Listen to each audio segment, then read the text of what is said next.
ஒரு வயசான பாட்டியும் தாத்தாவும் ஒரு பூங்காவில் உட்காந்து பேசிக்கிட்டு இருக்கிறாங்க. அவங்களுக்கு கல்யாணம் ஆகி 53 வருஷம் ஆச்சு. பிள்ளைங்கள்லாம் படித்து பெரிய பெரிய வேலையில் இருக்கிறாங்க. பேரன் பேத்திகளும் நல்ல நிலைமையில் இருக்கிறாங்க. இந்த தாத்தாவும் பாட்டியும் சிரித்து பேசிக்கிட்டு இருந்ததை ஒரு பெரியவர் பார்த்தார். அவருக்கு ஆச்சரியமாக இருந்தது. இந்த வயசுலேயும் இவ்வளவு அந்யோன்யமாக இவங்க பேசிக்கிட்டு இருக்கிறாங்களே அப்படின்னு நினச்சார். சரி, நேரிலேயே கேட்டுருவோமே அப்படின்னு நினச்சிக்கிட்டு கிட்ட போனார். உங்கள் மன வாழ்க்கையின் வெற்றிக்கான ரகசியம் என்ன அப்படின்னு கேட்டார். இதை கேட்டதும் அந்த தாத்தா சிரிச்சுக்கிட்டே பாட்டியை பார்த்தாராம். அதுக்கப்புறம் சொன்னாராம், நான் இந்த அம்மாவை கல்யாணம் பண்ணிக்கிட்டதுக்கும் எங்களுடைய இல்வாழ்க்கை இவ்வளவு நாளாக பலம் குறையாமல் மகிழ்ச்சியாக இருக்கிறதுக்கும் காரணம் ஒன்று தான். அது என்ன காரணம்னா, எங்களுக்கு இடையில பொதுவாக நிறைய குறைகள் உண்டு, அதுதான் காரணம் அப்படின்னாராம். அவர் சொல்கிறது சரிதான் அப்படிங்கிறது மாதிரியே அந்த பாட்டியும் அவரை நிமிர்ந்து பார்த்தாங்களாம். இந்த பெரியவர் மறுபடியும் அந்த பாட்டியை பார்த்து அதே கேள்வியை கேட்டிருக்கார். உங்களுடைய நீண்டகால மன வாழ்க்கைக்கு கிடைச்ச வெற்றி எதனாலேன்னு சொல்ல முடியுமா அப்படின்னு கேட்டாராம். அவங்களும் சிரிச்சுக்கிட்டே பதில் சொன்னாங்களாம். என்ன பதில் தெரியுமா? சில பேரை நாம குறிப்பிட்ட பண்புகளுக்காக நேசிக்கிறோம், வேற சிலரை நாம் அந்த பண்புகள் இல்லாத குறைகளுக்காகவே விரும்பி பழகிறோம் இல்லையா அப்படின்னு கேட்டுவிட்டு தலையை குனிஞ்சுக்கிட்டாங்களாம் அந்த பாட்டியம்மா. அவங்க அப்படி சொன்னதை கேட்டதும் இவருக்கு புதுசா ஞானம் பிறந்தது மாதிரி இருந்துதான். இதுதான் மனம் நிறைந்த மன வாழ்க்கை அப்படிங்கிறார் சுவாமி சின்மயானந்தர். பண்புகளை எப்படி நேசிக்க முடியுதோ அதே மாதிரி பண்புகள் இல்லாத குறைகளையும் நேசிக்க முடியும். மனசுதான் காரணம். ஒரு மேல்நாட்டு தம்பதி, அவங்களும் தாத்தா பாட்டி தான். அவங்க 2 பேரும் ஒரு பூங்காவில் உட்காந்து சிரிச்சு பேசிக்கிட்டு இருக்கிறாங்க. அதை ஒருத்தர் பார்த்தார். அவருக்கு ஆச்சரியம், இவ்வளவு காலம் ஆகி இந்த வயசுலையும் இப்படி அன்பா பேசிக்கிட்டு இருக்கிறாங்களே அப்படிங்கிற ஆச்சரியம். கிட்ட நெருங்கி போனாரு. கேட்டார், ஏன் தாத்தா உங்களுக்கு கல்யாணம் ஆகி எவ்வளவு வருஷம் ஆச்சுன்னார். 55 வருஷம் ஆச்சுன்னாராம் அவரு. இன்னமும் இவ்வளவு சந்தோஷமா இருக்கிறீங்களே, அதுக்கு என்ன காரணம்னு கேட்டிருக்கார். அதுக்கு என்ன காரணம்னா, இதுவரைக்கும் எங்களுக்குள்ள சண்டையே வந்ததில்லை அப்படின்னாராம். அது எப்படி முடியும்னு கேட்டிருக்கார் இவர் ஆச்சரியமா. அந்த தாத்தா சொல்ல ஆரம்பிச்சாராம், இதை பாருப்பா, எங்களுக்கு கல்யாணம் ஆன புதுசுல நானும் என்னுடைய மனைவியும் ஒரு குதிரை மேலே ஏறி ஒரு காட்டு வழியா போய்கிட்டு இருந்தோம். கொஞ்ச தூரம் போனதும் அந்த குதிரை எடக்கு பண்ணிச்சு. நான் உடனே கீழே இறங்கி அந்த குதிரையை பார்த்து, இது உனக்கு முதல் தடவை அப்படின்னு மிரட்டலா சொல்லிவிட்டு ஏறி உக்காந்தேன். மறுபடியும் போனோம். கொஞ்சம் தூரம் குதிரை நல்லபடியாக நடந்து போச்சு. மறுபடியும் எடக்கு பண்ண ஆரம்பிச்சுட்டுது. நான் கீழே இறங்கினேன். கையில் இருந்த சாட்டையால் ஓங்கி ஒரு அடி கொடுத்தேன். இது உனக்கு 2வது தடவை அப்படின்னு சொல்லிவிட்டு ஏறி உக்காந்தேன். மறுபடியும் குதிரை கொஞ்சம் தூரம் நல்ல விதமாக நடந்து போச்சு. அப்புறமும் எடக்கு பண்ண ஆரம்பிச்சுட்டுது. அந்த சமயத்தில் ஒரு ஆற்று பாலத்தை கடந்து போய்கிட்டு இருக்கிறோம். நான் கீழே இறங்கினேன். என்னுடைய மனைவியையும் கீழே இறங்க சொன்னேன். அந்த குதிரையை பிடிச்சி அப்படியே ஆற்றுல தள்ளி விட்டுட்டேன். தள்ளி விட்டுட்டு, இது உனக்கு கடைசி தடவை அப்படின்னு சொன்னேன். அதை பார்த்ததும் என் மனைவி பதறி போயிட்டாங்க. போய், ஐயோ பாவம், என்ன இப்படி பண்ணிவிட்டீங்க, உங்களுக்கு மனசில் கொஞ்சம் கூட இறக்கமே இல்லையா அப்படின்னாங்க. நான் மெதுவாக இவங்க பக்கம் திரும்பி, இது உனக்கு முதல் தடவை அப்படின்னேன். அவ்வளவுதான், அன்னையிலேருந்து இன்னைய வரைக்கும் ஒரு நாள் கூட எங்களுக்குள்ள சண்டையே வந்ததில்லை அப்படின்னு விளக்கம் கொடுத்தார் அந்த தாத்தா. இந்த உலகத்தில் நாம் நல்லபடியாக இருக்கணும்னா அதுக்கு முக்கியமாக தேவைப்படுறது 2. ஒன்று செல்வம், இன்னொன்று அறிவு. சரி, இது 2ல் சிறந்தது எது அப்படின்னு ஒரு கேள்வி கேட்டால் என்ன பதில் சொல்கிறது? இதே கேள்வியை ஹஸ்ரத் அலி அவர்கள்கிட்ட கேட்டாங்களாம். அவர் ஒரு பெரிய அறிஞர். கேள்வி கேட்டவங்களும் சாதாரண ஆட்கள் இல்லை, இவங்களும் அறிஞர்கள். ஒரு நாள் ஹஸ்ரத் அலி அவர்கள்கிட்ட 10 அறிஞர்கள் வந்தாங்களாம். ஐயா, நாங்கள் 10 பேரும் உங்ககிட்ட ஒரே கேள்வியை தான் கேட்க வந்திருக்கிறோம், ஆனால் எங்கள் 10 பேருக்கும் நீங்கள் தனித்தனியாக பதில் சொல்ல முடியுமா அப்படின்னு கேட்டிருக்காங்க. அதாவது அவங்க ஒரே கேள்விக்கு இவர்கிட்ட இருந்து 10 விதமான பதில் எதிர்பார்க்குறாங்க. சரி கேளுங்க, என்ன கேள்வி அப்படின்னார் அவர். அப்போ தான் அவங்க கேட்டாங்களாம், செல்வம் அறிவு இது 2ல் சிறந்தது எது? இதுதான் கேள்வி. ஹஸ்ரத் அலி என்ன பண்ணார் தெரியுமா? அவங்கள ஒவ்வொருத்தராக கூப்பிட்டார். ஒவ்வொரு விதமான பதிலை சொல்லி அனுப்புனார். முதல்ல ஒருத்தரை கூப்பிட்டார். சொன்னார், அறிவுங்கிறது தீர்க்கதரிசிகள், ஞானிகள், மகான்கள் இவங்களோட பரம்பரை சொத்து. ஆனால் செல்வம்ங்கிறது கொடுங்கோலரின் ஆயுதம். அதனால் அறிவு தான் சிறந்தது அப்படின்னார். ரெண்டாவது ஆளை கூப்பிட்டார். உங்ககிட்ட செல்வம் இருந்தால் நீங்கள் தான் அதை காப்பாற்றணும், ஆனால் அறிவு உங்களை எப்பவும் காப்பாற்றும், ஆகவே அறிவு தான் சிறந்தது அப்படின்னார். மூணாவது ஆளை கூப்பிட்டார். செல்வந்தனுக்கு எப்போதும் விரோதிகள் அதிகம், ஆனால் அறிஞனுக்கு நண்பர்கள் அதிகம், அதனால் அறிவு தான் சிறந்ததுன்னார். அடுத்தவரை கூப்பிட்டார். செல்வம் அடுத்தவங்களுக்கு கொடுக்க கொடுக்க குறையும், ஆனால் கல்விங்கிறது அதிகரிச்சுக்கிட்டே வரும், கொடுக்கறதுனால குறையாது, அதனால் அறிவு தான் சிறந்ததுன்னார். இன்னொருத்தரை கூப்பிட்டார். அறிவுள்ளவன் எப்பவும் அதை அடுத்தவங்களுக்கு வாரி வழங்கிக்கிட்டே இருப்பான், அதனால் அவங்ககிட்ட தாராளத்தன்மை இருக்கும், ஆனால் செல்வந்தன்கிட்ட கஞ்சத்தனம் தான் இருக்கும், அதனால் அறிவு தான் சிறந்ததுன்னார். ஆறாவது நபரை கூப்பிட்டார். செல்வத்தை கள்வர்கள் திருடிட்டு போக முடியும், ஆனால் அறிவை அப்படி திருடிட்டு போக முடியாது அப்படின்னார். ஏழாவது நபரை கூப்பிட்டார். செல்வம் கால ஓட்டத்தில் அழிஞ்சிரும், ஆனால் அறிவை கால ஓட்டம் ஒன்றும் பண்ண முடியாது, ஆகவே அறிவே சிறந்ததுன்னார். எட்டாவது ஆளை கூப்பிட்டு சொன்னார். செல்வத்துக்கு எப்பவும் எல்லை உண்டு, நிறை உண்டு, அளவு உண்டு, கணக்கு உண்டு, ஆனால் அறிவுக்கு அப்படிப்பட்ட எல்லை எதுவும் கிடையாது, அதனால் அதுதான் சிறந்ததுன்னார். அடுத்தவனை கூப்பிட்டார். செல்வம் உள்ளத்தில் உள்ள ஒளியை போக்கிவிடும், இருட்டை உண்டாக்கிவிடும், விரிந்த மனப்பான்மையை குறுகலாக்கிவிடும், ஆனால் அறிவு அப்படி இல்லை, இருண்ட உள்ளத்தில் ஒளியை பாய்ச்சி அதை விசாலப்படுத்துது, அதுதான் சிறந்ததுன்னார். கடைசியாக 10வது நபரை கூப்பிட்டார். செல்வம் மனசில் செருக்கை உண்டாக்குது, ஆணவத்தை ஏற்படுத்துது, அதனால் நானே கடவுள்னு நினைக்கிற அளவுக்கு மனுஷனை தாழ்த்தி விடுது, ஆனால் அறிவு பணிவையும் பண்பாட்டையும் வளர்க்குது, அதனால் அறிவு தான் சிறந்ததுன்னார். ஆக இப்படி 10 பேருக்கும் 10 விதமாக பதில் சொன்னது மூலமாக ஹஸ்ரத் அலி அவர்கள் அறிவு தான் செல்வத்தை விட சிறந்தது அப்படிங்கிறதுக்கு 10 காரணங்களை சுட்டி காட்டியிருக்கார். அந்த அறிஞர் 10 பேர் கேட்ட ஒரே கேள்விக்கு 10 பதில் சொன்னார். நமக்கு வேண்டிய ஒருத்தர் 10 பேர் கேட்ட கேள்விக்கு ஒரே பதில் சொல்லி சமாளித்தார். கேள்வி என்ன தெரியுமா? என்கிட்ட வாங்கின கடனை எப்போயா திருப்பி கொடுக்க போகிற? இதுதான் அந்த 10 பேரும் கேட்ட ஒரே கேள்வி. இந்த மாதம் 26ஆம் தேதி தந்துடுறேன் அப்படிங்கிற ஒரே பதில் சொல்லி அவ்வளவு பேரையும் இவர் அனுப்பி வச்சுட்டாராம். எல்லாரும் போனதுக்கப்புறம் இவரை தனியாக கூப்பிட்டு கேட்டிருக்கிறாங்க. அது என்ன சார் கணக்கு, 26ஆம் தேதி அன்னைக்கு என்ன அதிசயம் நடக்க போகுது அப்படின்னு கேட்டிருக்காங்க. அதிசயம் அன்னைக்கு இல்லை, அதுக்கு முத நாளே நடக்க போகுதுன்னாராம். விவரமாக சொல்லுங்கன்னு இருக்காங்க. வேற ஒன்றும் இல்லைங்க, 26ஆம் தேதி தானே எல்லாரையும் வர சொல்லியிருக்கிறேன், அதுக்கு முத நாளே நான் புறப்பட்டு தலைமறைவாயிட போகிறேன் அப்படின்னாராம் ரொம்ப பெருமையாக. ஒரு நண்பர் அவசரமாக என்கிட்ட ஓடி வந்தார். அப்புறம் சொன்னார், என்னால் நம்பவே முடியல சார், என் பையனா இப்படி அப்படின்னு சொல்லி ஆச்சரியப்பட்டார். உங்கள் பையன் அப்படி என்ன தான் செஞ்சுட்டான் அப்படின்னு கேட்டேன். என்னால் முடியாத ஒரு காரியத்தை அவன் செஞ்சுட்டான் சார் அப்படின்னார். அது என்னன்னு தான் சொல்லுங்களேன். என்ன 5வது வகுப்பில் அவன் ஒரே தடவையில் தேறிட்டான் சார், அதாவது ஒரே அட்டம்ப்டில் பாஸ் ஆகிருக்கான் அப்படின்னார் மூச்சு வாங்க. கஷ்டப்பட்டு பரீட்சை எழுதுனது அவன், இவருக்கு ஏன் மூச்சு வாங்குது? நம்மால் செய்ய முடியாத ஒரு காரியத்தை இன்னொருத்தர் செய்யும் பொழுது அது நமக்கு ஆச்சரியமாக இருக்குது. சர்க்கஸ் பார்க்குறோம், ஒருத்தர் அந்த இடத்துல தொங்குறார், அது நமக்கு ஆச்சரியம், ஏன்னா அது நம்மால் முடியாத காரியம். நம்மால் முடியாத ஒன்றை அடுத்தவர் எளிதாக செய்யும் பொழுது நாம் மருள்வது இயற்கை. இதை தான் தொல்காப்பியம் மருட்கை அப்படின்னு சொல்லுது.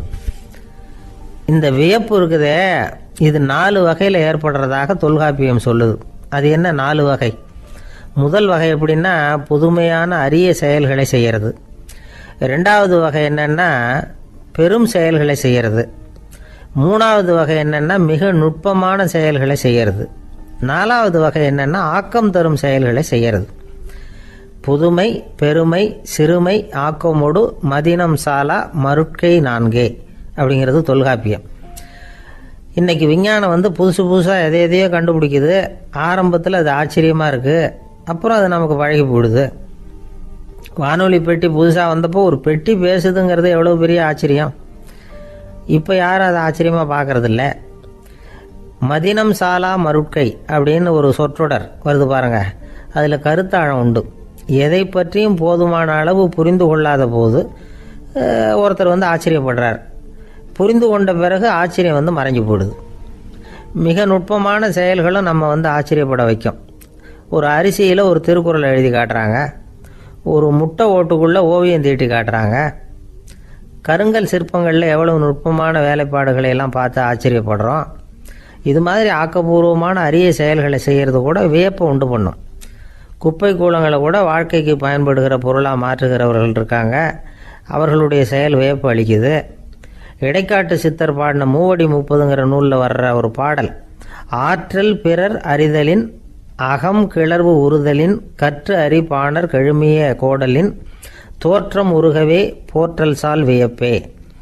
ஒருத்தருடைய ஆற்றல் தெரியாமல் இருந்தது, அவருடைய அரிய செயலை பார்க்கும் பொழுது வியப்பாக இருந்தது, மனசுக்குள்ள கிளர்ச்சி. பாவலர்கள் இவர்களுடைய புகழை பாடி மற்றவர்களும் தெரிந்து கொள்ளுமாறு செய்கிறார்கள் அப்படிங்கிறது தான் ஒரு யதார்த்தமான உண்மை. ஆக எல்லா வகையிலும் மக்கள் தங்களுடைய வாழ்க்கையில் முன்னேறுவதற்கான வழிகாட்டுகிற ஒரு மெய்ப்பாடு தான் வியப்புங்கிறது. இந்த காலத்தில் நம்ம எப்படியெல்லாம் ஆச்சரியப்பட வைக்கிறாங்க. ஒரு ஆளை பிடிச்சி ஜெயிலில் கொண்டு வந்தாங்க. ஜெயில் அதிகாரி அவனை ரொம்ப ஆச்சரியமாக பார்த்தாராம்.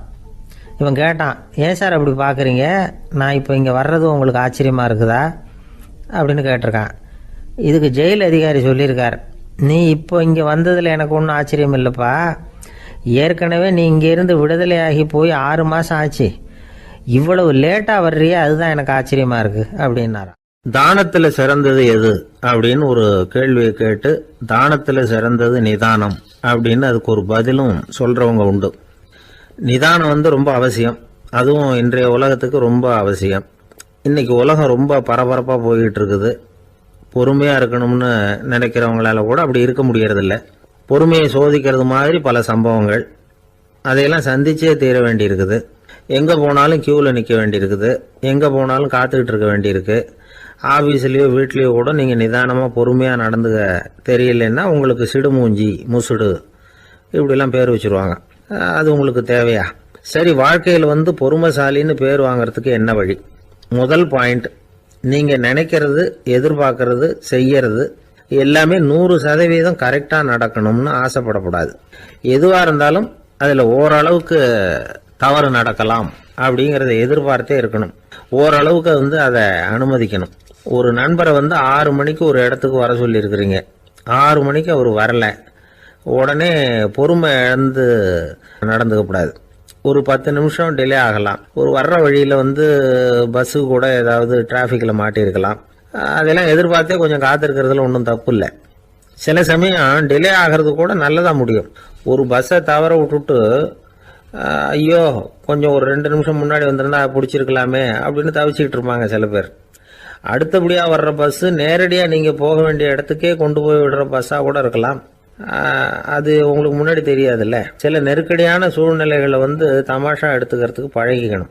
சில இடங்களுக்கு போகிறப்ப காத்திருக்கிறதுக்கு நம்ம மனசை தயார்படுத்திக்கிட்டே போகணும். ஒரு ரயிலுக்கோ பஸ்ஸுக்கோ அல்லது விமானத்துக்கோ கப்பல் பிரயாணத்துக்கோ போகிறப்போ அங்கே போய் நீங்கள் மணிக்கணக்கில் கூட காத்துக்கிட்டு தான் இருக்கணும். புறப்படுற நேரம் கூட மாறலாம். நீங்கள் போய் சேர்ந்ததும் அது உடனே புறப்படணும்னு கட்டாயமாக என்ன? அது மாதிரி சமயத்தில் படிக்கிறதுக்குன்னு சில சுவாரஸ்யமான புத்தகங்களையும் கையில் எடுத்துக்கலாம். உங்களை சுற்றி எவ்வளவோ சுவாரஸ்யமான சம்பவங்கள் நடந்துக்கிட்டு இருக்குதுல்ல, அதையெல்லாம் வேடிக்கை பாருங்கள். எதுக்காக காத்துக்கிட்டு இருக்கிறோமோ அந்த காரியத்தில் உண்மையாகவே நமக்கு ஒரு அக்கறை இருந்தால் நமக்கு போர் அடிக்காது. சில கோயில்களில் பார்த்துருப்பீங்க, தரிசனத்துக்காக பக்தர்கள் நாள் கணக்கில் காத்துக்கிட்டு இருப்பாங்க. அவங்களெலாம் அழுத்துக்கிறது இல்லை. ஆண்டவனை தரிசிக்கணுங்கிற உண்மையான அக்கறை இருக்கிறதுனால அவங்களுக்கு போர் அடிக்கிறது இல்லை.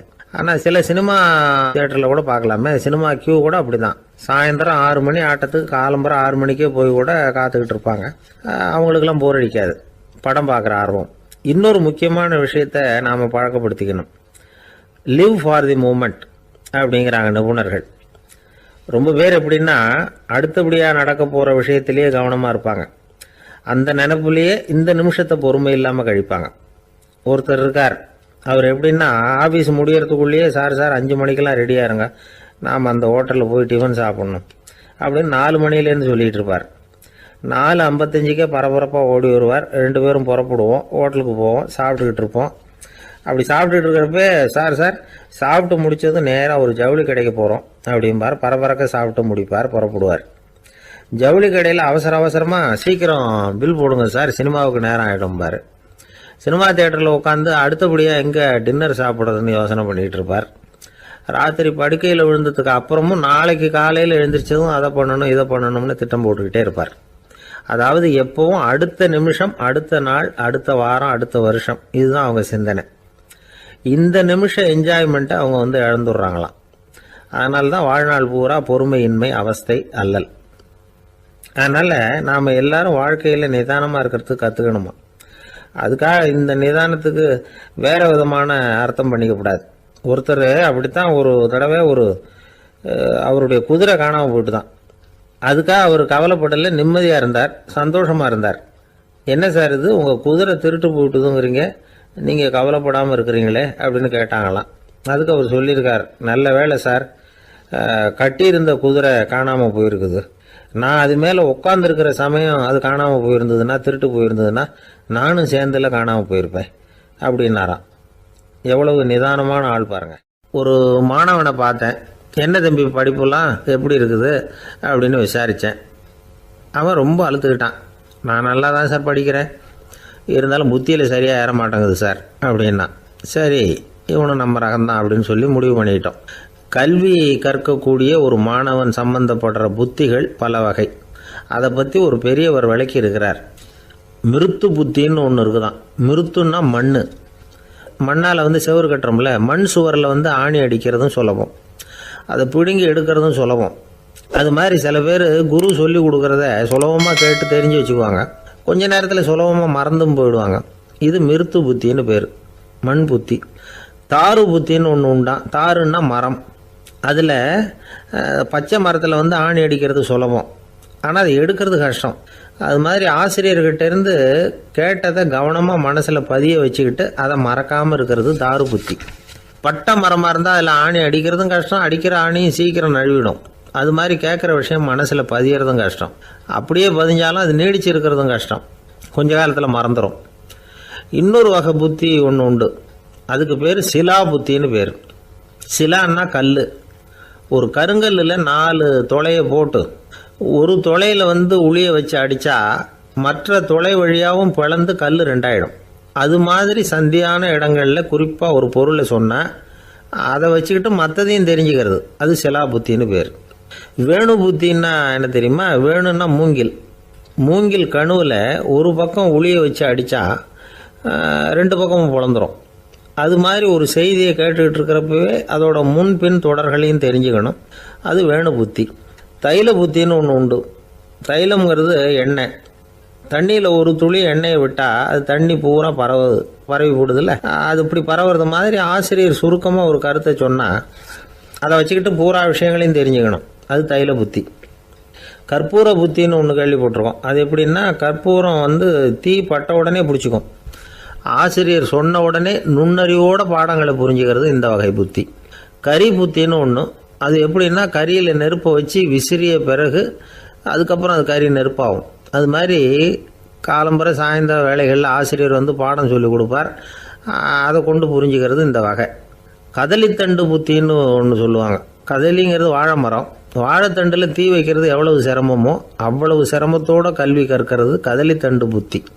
இதை தவிர இன்னும் சில வகையான மாணவர்களை கூட அடையாளம் காட்டுறாங்க. ஆசிரியர் சொன்னதில் நல்லது மட்டும் எடுத்துக்கிறவன் அன்னம். ஆசிரியர் கிடைச்ச இடத்துல பாடத்தை கேட்டுக்கிட்டு பிறகு தனியாக உட்காந்து சிந்திக்கிறவன் பசுமாடு அப்படி தானே, புல் கண்ட இடத்துல மேயும், அதுக்கப்புறம் நிதானமாக அசை போட்டுக்கும். ஆசிரியர் சொன்னதை தவிர வேறு எதையும் சொல்ல முடியாதவன் கிளி. பல இடங்களில் பாடங்கள் கேட்டு கடைசியில் ஒன்றும் புரியாமல் போகிறவன் ஆடு ஒரு செடியில் வயிறார மேயாது, ஒரே செடியில் இக்கரைக்கு அக்கறை பச்சைன்னா அங்கேயும் இங்கேயும் அலைஞ்சிக்கிட்டே இருக்கும்.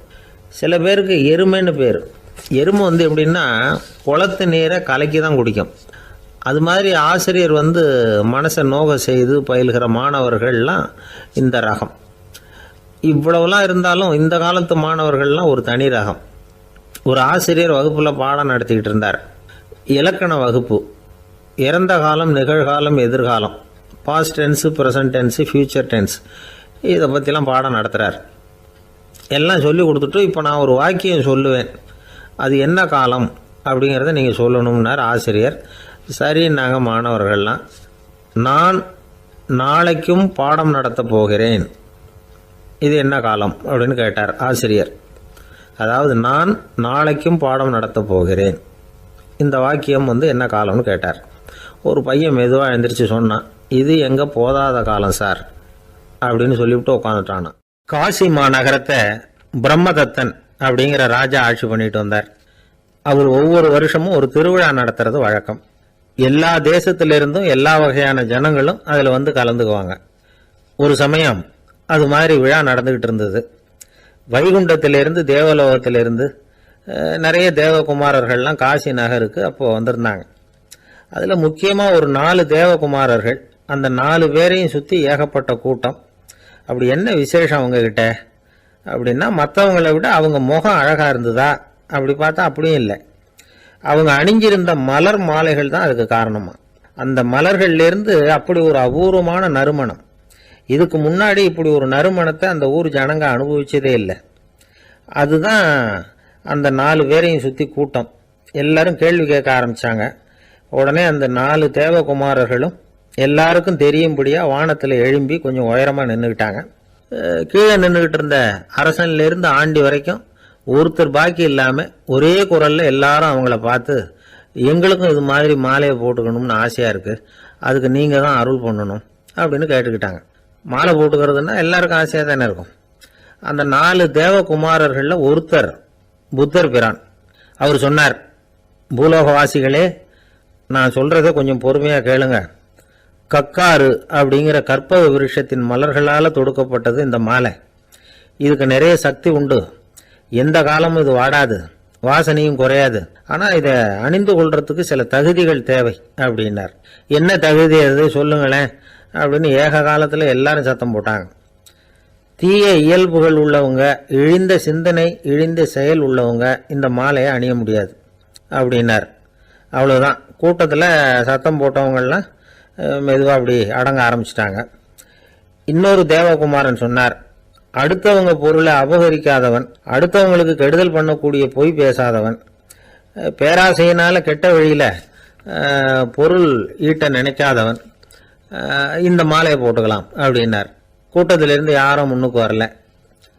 ஒரே ஒரு ராஜகுரு மட்டும் கொஞ்சம் முன்னாடி வந்தார். பெரியவர், படித்தவர். அவர், எனக்கு தகுதி இருக்குது அந்த மாலையை போட்டுக்கிறதுக்கு அப்படின்னார். வேற ஒன்றும் இல்லை, பொய் சொல்லியாவது அந்த மாலையை வாங்கிக்குவோமே அப்படின்னு முடிவு பண்ணிட்டார் அவர்.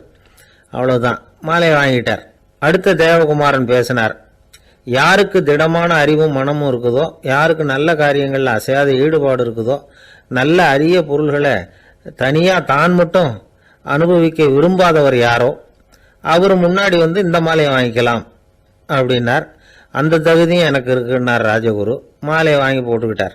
இன்னொரு ராஜகுமாரன் பேச ஆரம்பித்தார். அறநெறியில் செல்வம் சேர்க்கணும், ஆடம்பர பொருள்களுக்கு அடிமையாகக்கூடாது, வெற்றி அடைஞ்சாலும் கர்வம் வரக்கூடாது, அப்படிப்பட்டவங்க இந்த மாலையை போட்டுக்கலாம்னார். துணிஞ்சு பொய் சொல்லி அதையும் வாங்கி கழுத்தில் போட்டுக்கிட்டார் இந்த ராஜகுரு. இன்னொரு ராஜகுமாரன் சொன்னார், சான்றோர்களை நிந்திக்காதவங்க, புறம் பேசாதவங்க இந்த மாலையை போட்டுக்கலாம்னார். அதையும் வாங்கி போட்டுக்கிட்டார். திருவிழா முடிஞ்சுது, எல்லாரும் திரும்பி போயிட்டாங்க. மறுநாள் ராஜகுரு 4 மாலைகளையும் போட்டுக்கிட்டு ராஜசபைக்கு வரார். வந்தவர் ரொம்ப அவஸ்தையோடு வர்றார். மாலையெல்லாம் வாடி போயிட்டுது, வாசனை எதுவும் கிடையாது. அது மட்டும் இல்லை, அவருக்கு கடுமையான தலைவலி வேற வந்துட்டுது. துடிச்சு போயிட்டார். மாலையை கேட்டவும் முடியல. ஜனங்கள்லாம் அவரை பார்த்து சிரிக்க ஆரம்பிச்சிட்டாங்க. என்னத்துக்கு ஆசைப்படணும், ஏன் இப்படி கஷ்டப்படணும் அப்படின்னு. ராஜா பார்த்தார். மறுபடியும் விழாவுக்கு ஏற்பாடு பண்ணினார். தேவகுமாரர்கள்லாம் வந்தாங்க. ராஜகுரு வந்தார். மக்கள் முன்னிலையில் அவங்க காலில் விழுந்தார், மன்னிப்பு கேட்டுக்கிட்டார். இந்த மாலையை போட்டுக்கிற தகுதி எனக்கு இல்லை. தகுதி இல்லாத ஒருத்தன் தகாத தகுதியை பொய் மூலம் பெறணும்னு ஆசைப்படுறாங்களே, அவங்களுக்கெல்லாம் என்னுடைய தண்டனை ஒரு எச்சரிக்கையாக இருக்கட்டும்னார். அதுக்கப்புறம் தேவகுமாரர்கள் அவர் கழுத்தில் இருக்கிற மாலையை கழட்டினாங்களாம். அந்த மாலைகளும் பழையபடி மனம் கொடுக்க ஆரம்பிச்சுட்டு தான். இதுலேருந்து நாம் தெரிஞ்சுக்க வேண்டியது என்னென்னா, நமக்கு தகுதி இல்லாத ஒரு கௌரவம் நம்மக்கிட்ட தானாக வந்தால் கூட அதை தவிர்த்து விடுறது தான் நல்லது. அதுதான் புத்திசாலித்தனம். ஒருத்தர் வந்தார், சார் எங்கள் இலக்கிய மன்ற விழாவுக்கு நீங்கள் தலைமை தாங்கணும்னார். உடனே இவர் சொன்னார், பேச்சாளர், சார் இலக்கியத்தை பற்றி பேசுகிற தகுதி எனக்கு இல்லையே அப்படின்னார். உடனே அவர் கூப்பிட வந்தவர் சொன்னார், அந்த தகுதி உங்களுக்கு இல்லைங்கிறது எங்களுக்கும் தெரியும் சார், அதனால தான் உங்களை தலைமை தாங்க கூப்பிடுறேன் அப்படின்னார். அது சரி, தலைமைன்னா அதுக்கு இவர் என்னதான் அர்த்தம் பண்ணுறாருன்னு தெரியல. ஒரு ஆள் அசையாமல் கிடக்கிறார், அவர் இருக்காரா போயிட்டாராங்கிறத எப்படி முடிவு பண்ணுறோம்? அவர் மூக்குக்கு முன்னாடி புறங்கையை வச்சு பார்க்குறோம், மூச்சு வருதா இல்லையா அப்படிங்கிறத கண்டுபிடிக்கிறதுக்காக. மூச்சுங்கிறது அவ்வளவு முக்கியமான ஒரு விஷயம். சுவாசம் இல்லைன்னா எதுவுமே இல்லை. நம்ம பூமி இருக்கே அது கூட சுவாசிக்குதுங்கிறத சோவியத் விஞ்ஞானிகள் கண்டுபிடிச்சிருக்கிறாங்க. பூமிக்கு மேல இருக்கிற மண் அடுக்குல காற்றுல உள்ள ஆக்சிஜன் ஆக்சிகரணம் அடையுது அப்படின்னு தான் இதுவரைக்கும் எல்லாரும் நம்பிக்கிட்டு இருந்தாங்க. ஆனா இப்ப என்ன கண்டுபிடிச்சிருக்கிறாங்கன்னா, அந்த ஆக்சிஜன் பூமிக்குள்ள 1 கிலோமீட்டர் ஆழம் வரைக்கும் ஊடுருவி போகுதான். பூமிக்குள்ள 2 பக்கமும் பல கிலோமீட்டர் வரைக்கும் பரவுதான். பூமிக்குள்ள இருக்கிற நீர்நிலை அடுக்குகள் தான் நுரையீரல் செய்யற வேலையை செய்யுதான். நம்ம உடம்புல நுரையீரல் இல்லைன்னா ஒன்றும் நடக்காது. ஒரு மரத்தை தலைகீழா தொங்க போட்டா எப்படி இருக்கும் அப்படி யோசிச்சு பாருங்க. அப்படித்தான் இதுவும், நுரையீரலும் அப்படித்தான் இருக்கும். வலது பக்கம் ஒன்று, இடது பக்கம் ஒன்று. வலது பக்கம் நுரையீரல் கொஞ்சம் பெருசா இருக்கும், நுட்பமான நரம்பு குழாய்கள் அதில் இருக்கும். கோடிக்கணக்கான நுண்ணிய குழாய்களை வச்சுக்கிட்டு தான் அது வேலை செய்யுது. 25 கோடி குழாய்கள் இருக்கும். அதை அப்படியே முழுசா பிரிச்சு பரப்புனா ஒரு டென்னிஸ் கோர்ட்ல பாதி பரப்பளவு இருக்குமா. நுரையீரல் நிறம் கருஞ்சிவப்பு தான். புகை அதிகமாக உள்ள போச்சுன்னா அது கருப்பாயிடுது. காத்துல உள்ள பிராணவாயுவை இது இழுத்து எடுத்துக்கிட்டு ரத்தத்தை சுத்தப்படுத்துற முக்கியமான வேலையை இது செய்யுது. அசுத்த காற்றை வெளியில் அனுப்பி வச்சிருது. ஒருத்தர் வேகமா ஓடி வர்றார், அவருக்கு மூச்சு இறைக்கும். பயங்கரமா எதையாவது பார்த்து விடுறார், உடனே மூர்ச்சி ஆயிடுவார். இது மாதிரி சமயங்கள்ல வேற எந்த தூண்டுதலும் இல்லாம நுரையீரல் தானாவே இயங்கும். இப்படி ஒரு அவசியம் ஏற்படுறப்போ இயக்கத்தை தூண்டி விடுற முக்கியமான இணைப்பு மூளைக்கு கீழே முதுகு எலும்புக்கு மேற்பகுதியில் இருக்குது. அது உடனே சுவாசத்துக்கு அவசர உதவியை கொடுக்குது. இப்ப ஒருத்தர் பேசாம உட்காந்துருக்கார். இந்த சமயத்துல அவருக்கு 1 பங்கு காத்து தேவைப்படுதுன்னு வச்சுக்கோங்க. அவர் எழுந்திரிச்சு நடக்கும் பொழுது 1.5 மடங்கு தேவைப்படும். ஓடுனாருன்னா 3 மடங்கு தேவைப்படும். படுத்திருக்கிறப்ப 1/2 மடங்கு தான் தேவைப்படும். இதுக்கு நிமிஷத்துக்கு 16 தடவை மூச்சு விட்டாகணும். இப்படி சாதாரணமா உள்ள இழுக்கிற காத்து கொஞ்சம்தான் இருந்தாலும் இது மாதிரி 8 மடங்கு காத்தை உள்ள இழுத்து வச்சுக்கிற சாமர்த்தியம் நுரையீரலுக்கு இருக்குதான். தண்ணி, நுண்கிருமிகள், ரசாயன பொருள் இப்படி எது உள்ள போனாலும் நுரையீரல் சமாளிச்சுக்கும். 30 வருஷமா விடாத புகை பிடிக்கிறவர் தொடர்ந்து உள்ள அனுப்பி வைக்கிற புகையை கூட சமாளிக்குதுன்னா பாத்துங்களேன். உள்ள போற புகை நுட்பமான சுவாச முடிச்சுகளை அழிச்சுடுது. கறி புகை அது மேல படிஞ்சு உபயோகம் இல்லாம பண்ணிவிடுது. ஆனாலும் தேவைக்கு அதிகமா 8 மடங்கு கூடுதலா சுவாச முடிச்சுகள் நம்ம உடம்புக்குள்ள இருக்கிறதுனால சமாளிக்க முடியுது. சமாளிக்க முடியலன்னா சில சமயம் மூச்சு திணறும். அதை ஒரு எச்சரிக்கையா எடுத்துக்கிட்டு புகை பிடிக்கிற பழக்கத்தை விட்டுடணும். அதுதான் நல்லது. ஆனா அப்படி யாரு விடுறது? இணை பிரியாத 2 நண்பர்கள் இருந்தாங்களாம். 2 பேரும் விடாம சிகரெட் குடிக்கிறவங்க. அதுல ஒருத்தன் செத்து போட்டான். இன்னொருத்தன் அதுக்கப்புறம் 2 சிகரெட்டா குடிக்க ஆரம்பிச்சானா. ஏன் இப்படி பண்றேன்னு கேட்டிருக்காங்க. நான் ஒரு சிகரெட்டு தான் குடிக்கிறேன், செத்து போன என்னுடைய ஃப்ரெண்டு இருக்கானே செத்து போனவன், அவனுக்காக இன்னொரு சிகரெட்டு குடிக்கிறேன் அப்படின்னு நானா. இது ரொம்ப ஆபத்து, விட்டுடு அப்படின்னு சொல்லியிருக்காங்க. சரின்னு ஒத்துக்கிட்டான். ஆனா அதுக்கப்புறமும் ஒரு சிகரெட் வீதமா குடிச்சுக்கிட்டே இருந்தான். சிகரெட்டு பழக்கத்தை நீ இன்னும் விடலையான்னு கேட்டாங்களாம். அந்த பழக்கத்தை நான் எப்போ விட்டுட்டேன், இப்போ நான் குடிக்கிறது என் ஃப்ரெண்டுக்காக அப்படின்னு நானா. இவங்கெல்லாம் எப்படி திருந்துறது? நான் கணக்குல ரொம்ப வீக்கு சார் அப்படின்னு சொல்லிக்கிறதுல நம்மள பல பேர் வெக்கப்படுறது இல்லை. நம்ம மூளை கணக்கு போட எப்பவும் தயாரா தான் இருக்குது. ஆனா அதை நாம சரியா உபயோகப்படுத்துறது இல்லை. அதுதான் விஷயம். கம்ப்யூட்டர் வந்த பிறகு இன்னமும் சௌகரியமா போச்சு. கணக்கு போடுற வேலையெல்லாம் அதுகிட்ட ஒப்படைச்சிட்டோம். கம்ப்யூட்டரை விட வேகமா மனுஷனால கணக்கு போட முடியுமா அப்படின்னா முடியுமா. ஆனா முடியும்னு நிரூபிச்சு காட்டினவங்க இந்த உலகத்துல ஒரு 10-20 பேர் தான். ஒரு பென்சிலோ காகிதமோ இல்லாம 17 இலக்க எண்களை கூட கூட்டி கழிச்சு பெருக்கி வகுக்கிறாங்க. நீங்க பிறந்ததுல இருந்து இந்த வினாடி வரைக்கும் எவ்வளவு காலம் ஆயிருக்குது அப்படின்னு கேட்டா அதை நொடிகள்ல சொல்றாங்க. ஒரு புத்தகத்தை கொடுத்து படிக்க சொல்லி அதுல மொத்தம் எத்தனை எழுத்து இருக்குது அப்படின்னு கேட்டா கரெக்டா சொல்லி விடுறாங்க. இப்படிப்பட்ட திறமைசாலிகள் இந்த உலகத்துல இருக்கதான் செய்யறாங்க. அது சரி, அவங்களால மட்டும் அது எப்படி முடியுது? இதுக்கு சரியான விளக்கத்தை இதுவரைக்கும் யாரும் சொல்லல. இந்த கணக்கு புலிகள், கணித மேதைகள் எப்படி அவ்வளவு பெரிய கணக்கெல்லாம் போடுறாங்கன்னு கேட்டா அதுக்கு யாராலையும் சரியான விளக்கம் கொடுக்க முடியல. ஆனா அவங்க எல்லாம் கொஞ்சம் கூட அலட்டிக்காம கணக்கு போட்டு சொல்லி விடுறாங்க. இவ்வளவுக்கும் அவங்க கணக்கு கல்வியை முறையா கத்துக்கிட்டவங்களா அப்படின்னு கேட்டா அதுவும் கிடையாது. சோவியத் ஆய்வாளர் ஒருத்தர் முதல் தடவையா இது சம்பந்தமா ஆச்சரியமான ஒரு முடிவை சொல்லி இருக்கிறார். அவர் என்ன சொல்றாருன்னா, கம்ப்யூட்டர்களையே தோக்கடிக்கக்கூடிய வேகத்துல கணக்கு போடுகிற திறமையுள்ள மூளை இயற்கையிலேயே சில பேருக்கு மட்டும்தான் இருக்குங்கிறது சரியில்லை. இந்த உலகத்துல பிறந்த எல்லாருடைய மூளைக்குள்ளேயும் ஒரு கம்ப்யூட்டர் மூளை இருக்குது அப்படிங்கிறார் அவர். நம்ம கிட்ட இருக்கிற சாதாரண மூளைக்கு அபாரமான திறமை இருக்குதான். இப்போ உதாரணத்துக்கு ஒரு மாமரத்துல உச்சி கிளையில ஒரு நல்ல மாங்காயை பாக்குறோம். ஒரு கல்லை எடுத்து குறி பார்த்து வீசுறோம். ஒரு தடவை இல்லைன்னா கூட இன்னொரு தடவை கரெக்டா பார்த்து அடிச்சு விடுறோம். மாங்காய் கைக்கு வந்துடுது. இது சாதாரணமா எல்லாரும் செய்யக்கூடிய ஒரு காரியம். இதுல கவனிக்க வேண்டியது என்னன்னா, கண் இமைக்கிற நேரத்துக்குள்ள மனுஷ மூளை அந்த கல்லோட எடை, மாங்காய் இருக்கக்கூடிய உயரம், தூரம், எரிய வேண்டிய விசையின் அளவு, வேகம் எல்லாத்தையும் கணக்கு போட்டு சொல்லி விடுது. அதுக்கப்புறம் தான் கல்லை வீசுறோம். நம்ம அறியாமலேயே நமக்குள்ள நடக்கிற ஒரு அதிசயம் இது. மனுஷன் படைச்ச கம்ப்யூட்டரால இவ்வளவு சிக்கல் நிறைந்த விஷயத்தை இவ்வளவு சீக்கிரத்துல கணக்கு போட முடியாதான். அதனாலதான் மனித மூளைக்குள்ள ஒரு கம்ப்யூட்டர் மூளை, அதாவது கணக்கு போடுகிற மூளை இருக்குது, அது இயங்குது அப்படிங்கறத அதுல இருந்து புரிஞ்சுக்க முடியும்னு சொல்றாங்க. இத உயிர் கம்ப்யூட்டர் அப்படின்னு சொல்லலாமா, பயோ கம்ப்யூட்டர். இயற்கை என்ன பண்ணி இருக்குதுன்னா, இந்த உயிர் கம்ப்யூட்டர் விசைய அணைச்சு விட்டு உணர்வு மூளையின் செயல்பாட்டை திறந்து விட்டுருக்கு. அதனால உணர்வு மூளையை உபயோகிக்கிற மனுஷன் தன்னுடைய இயற்கை திறமையை மறந்துட்டு தானே வளர்த்துக்கிட்ட திறமையின் மூலமா சிந்திக்க ஆரம்பிச்சான். இந்த இயற்கையின் உயிர் கம்ப்யூட்டர் விசை அணைக்கப்படாம சில பேருக்கு இருந்துருது. அவங்கதான் கணித மேதைகள். அவங்களுக்கெல்லாம் உயிர் கம்ப்யூட்டருக்கும் உணர்வு மூளைக்கும் தொடர்பு ஏற்பட்டிருக்கு. இப்ப இந்த தொடர்பை எல்லாருக்கும் ஏற்படுத்துறதுக்கு ஒரு வழியை கண்டுபிடிச்சிட்டோம்னு வைங்க, அதுக்கப்புறம் நாம எல்லாருமே கணித மேதைகள் தான், கணக்கு புலிகள் தான். அது வரைக்கும் நாம இப்படியே இருந்துட வேண்டியதுதான். நம்மால் ஒருத்தன் மாங்காய் அடிச்ச கதை தெரியுமா உங்களுக்கு? ஒரு மரத்து உச்சியில ஒரு மாங்காயை பார்த்தான். உடனே அவனுடைய மூளை கல்லோட எடை, மாங்காய் இருக்கிற உயரம், எரிய வேண்டிய வேகம் எல்லாத்தையும் ஒரு நொடியில கணக்கு போட்டு சொல்லிவிட்டுது. அடிச்சான், மாங்காய் விழுந்துட்டுது. இருந்தாலும் அவன் தன்னுடைய மூளையை நொந்துக்கிட்டான். மோசமான மூளைன்னா ஏண்டான்னு கேட்டோம். என்னுடைய மூளை எல்லாத்தையும் சரியா கணக்கு போட்டு சொல்லிவிட்டுது, இருந்தாலும் ஒரு விஷயத்த என்கிட்ட சொல்லாம விட்டுட்டுது அப்படின்னா. என்னத்தேன்னு கேட்டோம். அந்த தோட்டத்துக்கு சொந்தக்காரன் என் பின்னாடி 10 அடி தூரத்துலதான் நின்றுட்டு இருக்கிறாங்கிறத எனக்கு கணக்கு போட்டு அது சொல்லாம விட்டுட்டுது அப்படின்னா. முதுவை தடவிக்கிட்டேன். அப்பா, மின்சார பல்பு ஃபீஸா போயிட்டுது, வேற ஒண்ணு வாங்கி மாட்டணும் அப்படின்னா பையன். சரி போய் புதுசா ஒண்ணு வாங்கிட்டு வாடா அப்படின்னு காசு கொடுத்தாரு அப்பா. இவன் ஓடி போய் வாங்கிட்டு வந்தான். அப்பா கிட்ட கொடுத்தான். அவர் மாட்டினார். அதுக்கப்புறம் அவரை பார்த்து ஒரு கேள்வி கேட்டான். ஏன்பா, இந்த பல்பு ஏன் உடைய மாட்டேங்குது அப்படின்னா. இது என்னடா கேள்வி, நாம கீழே போடல அதனால உடையலன்னார். அப்பாவோட புத்திசாலித்தனம் அவ்வளவுதான். ஆனா பையன் கேட்டது அந்த அர்த்தத்துல இல்ல. ஒரு மின்சார பல்பு குமிழின் கண்ணாடி இருக்குல்ல, அதோட கனம் எவ்வளவு இருக்கும்? ஒரு 1/2 மில்லிமீட்டர் அவ்வளவுதான் இருக்கும் அந்த கனம். அவ்வளவு மெலிசா இருக்கிற ஒரு கண்ணாடி குமிழ இந்த ஹோல்டர்ல மாற்றம் நம்ம விரலால அழுத்தி புடிச்சு திருக வேண்டியிருக்கு. அந்த சமயத்துல அப்படி செய்யறப்ப அது உடையறது இல்ல.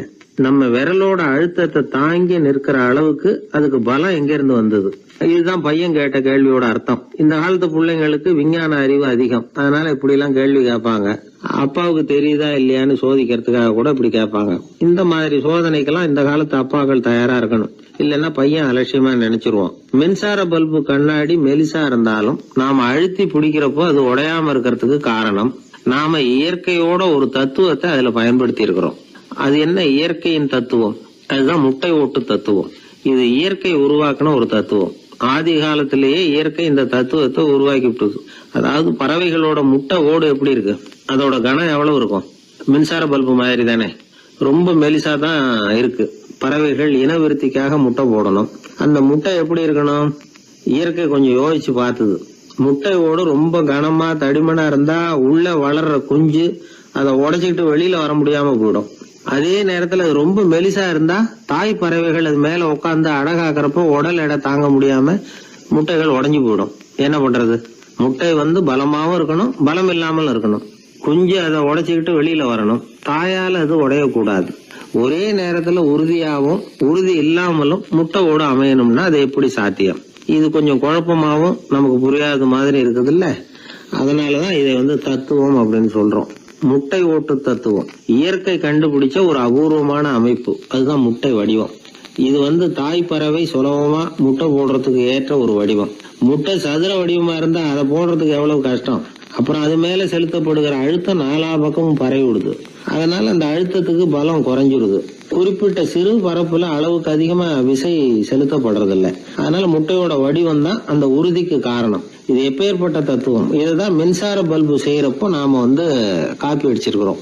பொதுவா வகுப்புல காப்பி அடிச்சாதான் முட்டை போடுறது வழக்கம். நாம முட்டையே காப்பி அடிச்சிருக்கிறோமே, இது எப்பேற்பட்ட காப்பி? ஒரு ஆசிரியர் வகுப்புல பசங்களை பார்த்து ஒரு கேள்வி கேட்டாராம். கோழி முட்டை இடுமா, முட்டை போடுமா அப்படின்னு கேட்டாராம். ஒரு பையன் எந்திரிச்சு பதில் சொல்லியிருக்கிறான்.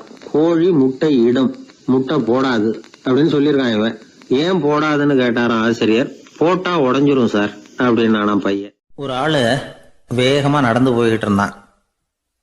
அவன் வேகமா நடக்கிறதுக்கு காரணம் வெயில் காலம், காலில் செருப்பு இல்லை, மணல் பாதை, அதுதான் வேகம்.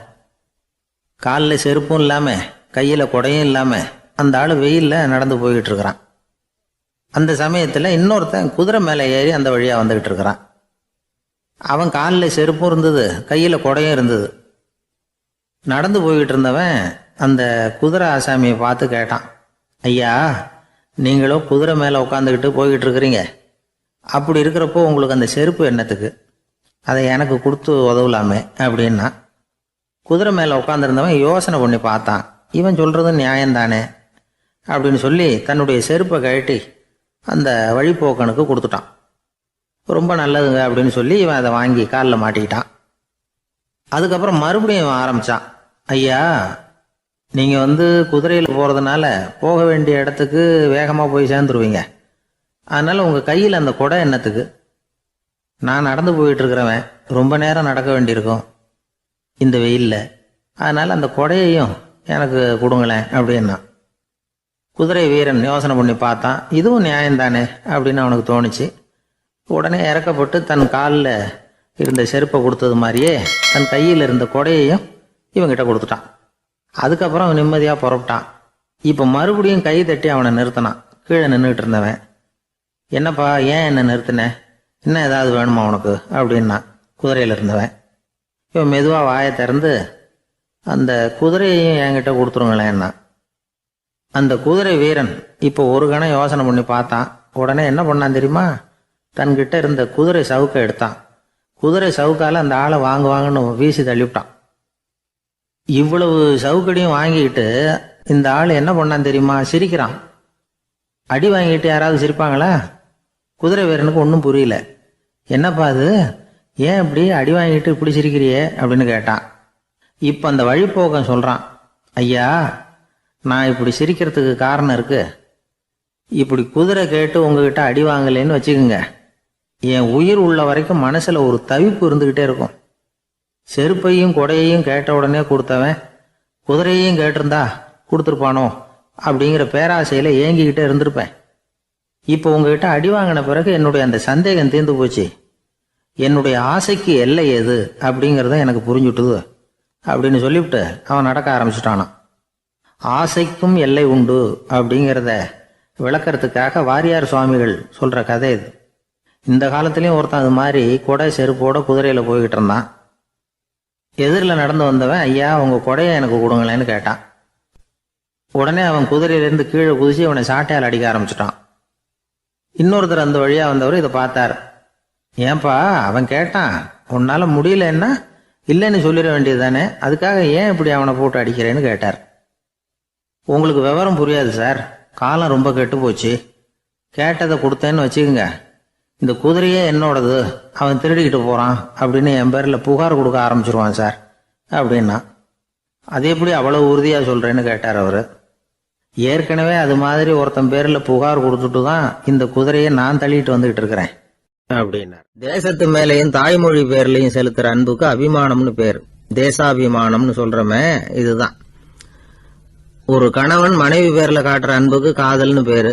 கடவுள் பேர்ல செலுத்துற அன்புக்கு பக்தின்னு பேரு. இப்படி அன்புல பல ரகம் இருக்கிறப்போ அதுல உள்ள வித்தியாசம் தெரியாம இடம் மாத்தி அன்பு காட்டினா இடைஞ்சல் தான். சரி, இந்த அன்பை பத்தி விஞ்ஞானம் என்ன சொல்லுது தெரியுமா? இதயத்தை பாதுகாக்கிறதுக்கு முக்கியமா தேவைப்படுற ஒண்ணு இந்த அன்புதான்னு சொல்லுது. நெதர்லாந்து விஞ்ஞானிகள் இதை ஆராய்ச்சி பண்ணியே கண்டுபிடிச்சிருக்கிறாங்க. கொஞ்சம் முயல் குட்டிகளை 2 பிரிவா பிரிச்சாங்க. 2 குரூப்புக்கும் கொழுப்பு அதிகமா உள்ள ஆகாரத்தையே கொடுத்துக்கிட்டு வந்தாங்க. ஆனா ஒரு குரூப்புக்கு வெறுமன ஆகாரத்தை கொடுத்ததோட சரி, இன்னொரு குரூப் முயல்களுக்கு ஆகாரம் கொடுத்ததோட நிறுத்திக்கல. அதுக்கு முன்னாடி கூண்டுகளை திறந்து விட்டு முயல்களை கொஞ்ச நேரம் எடுத்து கொஞ்சி விட்டு அதுக்கப்புறமா ஆகாரம் கொடுத்தாராம் ஆராய்ச்சியாளர். இந்த குரூப்புக்கு இதய பாதிப்பு 60% குறைச்சலா இருந்துதான். சில நோயாளிகளுக்கு ஹார்ட் அட்டாக் வந்தாலும் அதை தாங்கிக்கிட்டு குணமாகிற சக்தி அதிகமா இருக்குது. இது எப்படின்னு ஆராய்ச்சி பண்ணி பார்த்துருக்கிறாங்க. அவங்க எல்லாம் மனைவி தன் பேர்ல ரொம்ப அன்பா இருக்கிறதாக நினைக்கிறவங்களா இருக்கிறாங்களாம். இதய நோயாளிகள் பல பேரை சந்திச்சு இதய நோய் ஏற்பட என்ன காரணம்னு கேட்டிருக்கிறாங்க. அவங்க சொன்ன காரணம்லாம் சாப்பாடு சம்பந்தமா இல்லையா, மனைவி அன்பா இல்ல, இப்படிப்பட்ட காரணத்தை தான் சொல்றாங்களாம். அதனால இதயத்தை பாதுகாக்கணும்னு நினைக்கிறவங்க அடுத்தவங்க அன்பா இருக்கிறது மாதிரி பாத்துக்குங்க, அதுதான் முக்கியம். ஒருத்தர் முகம் பூரா பிளாஸ்டரி போட்டுட்டு வந்தார், ரொம்ப கோபமா. என்னங்க ஆச்சுன்னு விசாரிச்சேன். எல்லாம் உங்களால தான் சார்னார். விவரமா சொல்லுங்களேன். என்ன உங்க தகவலை கேட்டுட்டு ஒரு பூனைக்குட்டியை கையில எடுத்தேன், அன்பா அதை தடவி கொடுக்கறதுக்காக. ஆனா அது முந்திக்கிட்டது, அது என் முகத்தை தடவி கொடுத்துட்டுது, முகம் பூரா நகை கீறல், அதுதான் இப்படி அப்படின்னார். எனக்கு வாழ்க்கையே வெறுத்து போச்சு சார் அப்படின்னு சொல்லிட்டு ஒருத்தர் வந்தார். வந்து கொஞ்ச நேரம் பேசினதுக்கு அப்புறம் அவர் அப்படி சொல்லியிருந்தா அதில் ஒரு அர்த்தம் இருந்திருக்கும். வர்றதுக்கு முன்னாடியே வாழ்க்கை வெறுத்து போச்சுன்னு சொல்லிட்டு வர்றார். என்ன சார் விஷயம்னு விசாரித்தோம். எங்கள் வீட்டில் தினம் 3 வேளையும் ஒரே மாதிரி சாப்பாடு சார், வித்தியாசமே கிடையாது. இப்படியே 3 மாசமாக சாப்பிட்டுக்கிட்டு இருக்கிறேன். அதை விட பட்டினி கிடந்து செத்துடலாம்னு தோணுது அப்படின்னார். ஒரு பெரியவர் சொன்ன தத்துவத்தை சொல்கிறதுக்கு ஆள் கிடைக்காம தவிச்சுக்கிட்டு இருந்தோம். இப்போ ஒருத்தர் கிடைச்சிட்டார், விட்டுலாமா? உடனே அவரை உட்கார வச்சு சொல்ல ஆரம்பிச்சிட்டோம். அதாவது நாம் அனுபவிக்கிற உணர்வுகளில் களிப்பு, மகிழ்வு, ஆனந்தம், இது 3க்கும் ஒன்றுக்கு ஒன்று வித்தியாசம் உண்டு. மேம்போக்காக பார்க்கறதுக்கு இது 3 ஒன்று மாதிரி தோணும். ஆனால் அது அப்படி இல்லை. களிப்புங்கிறது உடம்பை பொறுத்தது, மகிழ்வுங்கிறது மனசை பொறுத்தது, ஆனந்தம்ங்கிறது ஆன்மாவை பொறுத்தது. இப்படி இந்த 3 வகையான அந்த சுவைப்புகளின் தன்மையும் வேற வேற. இப்போ முதல்ல களிப்புங்கிறத எடுத்துக்குவோம். நம்ம புலன்களுக்கு களிப்பை தரக்கூடிய பொருள்களுக்கு சில விசேஷ குணம் உண்டு. அது எப்படின்னா, சீக்கிரமே சலிப்பை உண்டு பண்ணும். ஒருத்தர் அந்த பொருளை எடுத்துக்கிட்டா அது இன்னொருத்தருக்கு குறைஞ்சிரும். உணவு, உடை, இதெல்லாம் களிப்பை தரக்கூடிய பொருள்கள். இப்போ உதாரணத்துக்கு, ஒரு சாப்பாட்டு மேசையில் ஒரு பாத்திரத்தில் 10 இட்லி இருக்குது. அதில் ஒரு 2 இட்லியை நம்ம தட்டில் எடுத்து வச்சு சாப்பிட்றோம். நாம் சாப்பிட்ட அந்த இட்லி நிச்சயமாக எதிரில் உட்காந்துருக்கிறவருக்கு இல்லை, அவருக்கு உபயோகப்படாது. நாம் சாப்பிட்ட அதே இட்லியை அவரும் சாப்பிட முடியாது, அவர் வேற தான் எடுத்து வச்சுக்கணும். அது மாதிரி நாம் ஒரு சட்டையை எடுத்து போட்டுக்கிறோம், அதே சட்டையை அதே நேரத்தில் இன்னொருத்தர் போட்டுக்க முடியாது. புலன்களுக்கு களிப்பை தரக்கூடிய இது மாதிரி பொருள்கள்லாம் முதல் தடவை நமக்கு கொடுக்குற களிப்பை 2வது தடவையும் கொடுக்காது. 3வது தடவை இன்னும் குறையும், கடைசியில் வெறுப்பாக மாறிடும். ஒவ்வொன்றா இட்லியை தொடர்ந்து சாப்பிட்றோம்னு வச்சுக்கோங்க, முதல் இட்லி தரக்கூடிய சுவையை 30வது இட்லி தராது. முதல் தடவை புது சட்டையை போட்டுக்கிறப்போ நமக்கு இருக்கிற களிப்பு அதே சட்டையை 100வது தடவையாக போட்டுக்கிறோம்னு வைங்க, அப்போ இருக்குமா? இருக்காது. இதுதான் களிப்பு. அதாவது சீக்கிரமே சலிப்பை தரக்கூடியது. ஒருத்தர் எடுத்துக்கிட்டால் இன்னொருத்தருக்கு குறைஞ்சி போகக்கூடியது. ஆனால் மகிழ்ச்சிங்கிறது அப்படி இல்லை. ஒருத்தர் அனுபவிக்கிறதுனால இன்னொருத்தருக்கு குறைஞ்சி போகாது. இப்போ காலையில் சூரியன் உதயம் ஆகிறத பார்த்து சந்தோஷப்படுறோம், அதையே இன்னொருத்தரும் பார்த்து சந்தோஷப்படலாம். ஒரு நல்ல சங்கீதத்தை கேட்குறோம், ஒரு அழகான ஓவியத்தை ரசிக்கிறோம், நீங்கள் ரசிக்கிற அதே நேரத்தில் இன்னொருத்தரும் அதை ரசிக்கலாம். அதனால் அது குறைஞ்சி போகிறதில்ல. இது மகிழ்வு. ஆனால் ஒன்று, ஒரே பாடலை திரும்ப திரும்ப கேட்டுக்கிட்டு இருந்தால் கடைசியில் அலுப்பு தட்டும். அதாவது மகிழ்வுங்கிறது எப்படின்னா, மற்றவங்களோட பகிர்ந்து கொள்றதுனால குறையாது. ஆனால் ஒரே பொருள் மீண்டும் மீண்டும் அனுபவிப்பை தர்றப்போ முதல்ல மகிழ்வு அதிகரித்து அதுக்கப்புறம் அது மங்கி மறைஞ்சு போயிடும். இதுதான் அந்த மகிழ்வுங்கிறதுக்கு இலக்கணம். சரி, இப்போ 3வதாக சுகம் தரக்கூடிய ஆனந்தம்ங்கிறது எப்படின்னா, இது நமக்கு உள்ளே இருந்து சுரக்கிறது. மனசு சலனங்கள்லேருந்து விடுபடுறப்போ இந்த ஆனந்தம் நமக்கு கிடைக்கும். இது நிலையான சுகம், ஆத்ம சுகம். களிப்பிலிருந்து மகிழ்வுக்கும், மகிழ்விலிருந்து ஆனந்தத்துக்கும் செல்றது தான் மனிதன் நடத்த வேண்டிய முக்கியமான பயணம். இவ்வளவு விஷயத்தையும் கேட்டுட்டு இந்த காலத்து பையன் ஒருத்தன் வந்தான். சார், இப்போ நீங்கள் ஒரு சாப்பாட்டு மேசையில் ஒரு 10 இட்லி வைக்கிறீங்க, என்ன உட்கார வைங்க, எதிரில் இன்னொருத்தனை உட்கார வைங்க, நான் களிப்பு மகிழ்வுலாம் தாண்டி நேரடியாக ஆனந்தத்துக்கு பயணம் பண்ணி காட்டுறேன் அப்படின்னா. ஒன்றும் புரியல அவன் சொன்னது. அது எப்படி, என்ன பண்ணுவ நீ அப்படின்னு சொல்லி கேட்டோம் ஆச்சரியமா. 2 இட்லி சாப்பிட்டா தானே சார் கழிப்பு. நான் 10 இட்லியும் மொத்தமாக சாப்பிட்ருவேன். அடுத்தவனுக்கு எதுவும் கிடைக்காது.